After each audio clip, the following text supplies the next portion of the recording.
Njemecka organizacija za međunarodne sotrudnictvo GIZ podarovala gerontologijnому centru Verbas tehničnu i zaštitnu opremu u vrednosti 610 tisuća dinari. Gerontološki centar Vrbas je konkurisao sa projektom. Gerontologijni centar Verbas konkuroval so s projektom u ramikoh njemecko-srpskoho rozvojnoho sotrudnictva. To projekt u sluhoh socijalne zaštiti za čustiteljni grupi prejg Ministerstva za borecký socijalni pitanja, a odobrela ho njemecka organizacija za međunarodne sotrudnictvo GIZ. To tehnična oprema u vrednosti 610 tisuća dinari i zaštitna oprema, mantili, gumovo cipeli, šapki i bezkontaktni termometri. Teraz u uslovioh pandemiji to neophodna oprema i šitski zanjati uhasnuju.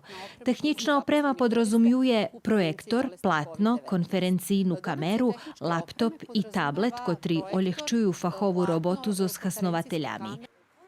Donacija oblapja i postavljanje novoho smart televizora u prostorijoh za dňové prebuvanje i to sigurno zljepša kvalitet života hasnovateljom.